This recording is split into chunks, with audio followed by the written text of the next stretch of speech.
కనీస గుర్తింపు, తగినంత గౌరవం, ప్రజలకు మంచి చేయాలని ఆలోచన ఏమాత్రం లేని వైసీపీలో ఉండలేమంటూ ఆ పార్టీని వీడే నాయకుల జాబితా పెరుగుతోంది.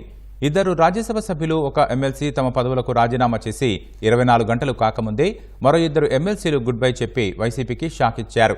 కోర్టు అనుమతితో లండన్ వెళుతున్న జగన్ పర్యటన ముగించుకుని తిరిగి వచ్చేలోపు చాలా మంది ఎంపీలు, ఎమ్మెల్సీలు, ఇతర ముఖ్య నేతలు వైసీపీని వీడతారనే ప్రచారం జోరందుకుంది.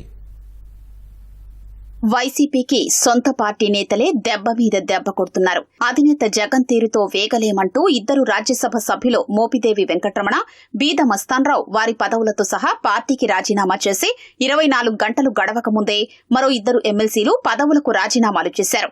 గవర్నర్ కోటాలో నామినేట్ అయిన కర్రి పద్మశ్రీ, ఎమ్మెల్యేల కోటాలో ఎమ్మెల్సీగా ఎన్నికైన బల్లి కళ్యాణ్ చక్రవర్తి తమ పదవులకు రాజీనామా చేశారు. వారిద్దరూ శాసనమండలి చైర్మన్ కు స్పీకర్ ఫార్మాట్ లో రాజీనామాలు సమర్పించారు. కళ్యాణ్ చక్రవర్తికి సుమారు 3 ఏళ్లు, పద్మశ్రీకి మరో 5 ఏళ్ల వరకు పదవీ కాలం ఉన్నప్పటికీ వారిద్దరూ రాజీనామా చేశారు.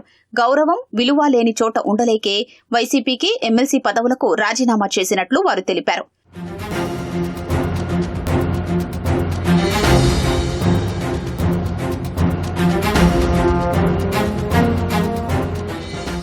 మొత్తం 58 మంది సభ్యులుండే ఆంధ్రప్రదేశ్ శాసన మండలిలో ఇప్పటికే 3 ఖాళీలు ఉన్నాయి. మిగిలిన 55 మందిలో వైసీపీకి అత్యధికంగా 42 మంది సభ్యులు ఉన్నారు.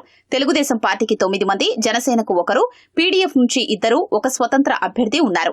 ఈ నెల 28న పోతుల సునీత, తాజాగా కళ్యాణ్ చక్రవర్తి, పద్మశ్రీలు ఎమ్మెల్సీ పదవులకు రాజీనామా చేశారు. దీంతో వైకాపా సభ్యుల సంఖ్య 39కి పడిపోయింది. 1-2 రోజుల్లో ఒక మహిళా ఎమ్మెల్సీతో పాటు ఉమ్మడి కృష్ణా జిల్లాకు చెందిన మరో ఎమ్మెల్సీ కూడా రాజీనామా చేయనున్నట్లు సమాచారం. ఆ తర్వాత రాజీనామా బాటలో మరికొందరు కూడా ఉన్నట్లు సమాచారం.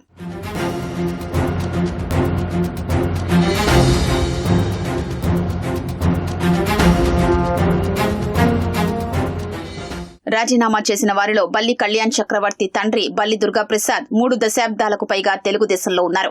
2019లో వైసీపీ తరపున తిరుపతి ఎంపీగా ఎన్నికయ్యారు. కొద్ది నెలలకే ఆయన మృతి చెందారు. దీంతో చక్రవర్తికి ఎంపీ టికెట్ ఇస్తారని అప్పట్లో అంతా అనుకున్న ఎమ్మెల్సీగా వైసీపీ అవకాశం కల్పించింది.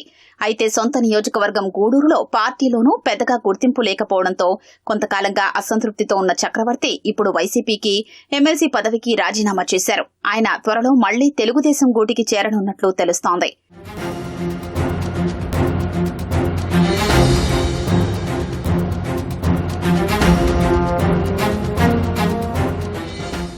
కాకినాడకు చెందిన కర్రి పద్మశ్రీ ఎమ్మెల్సీ అయినప్పటికీ అక్కడ వైసీపీలో పెత్తనమంతా మాజీ ఎమ్మెల్యే ద్వారంపూడి చంద్రశేఖర్ రెడ్డిదే. వైసీపీ ప్రభుత్వంలో ఆమెకు ప్రోటోకాల్ పరంగా కూడా కనీస గౌరవం దక్కలేదు. ఈ పరిస్థితుల్లో ఆ పార్టీలో ఇమడలేక రాజీనామా నిర్ణయం తీసుకున్నారని సమాచారం.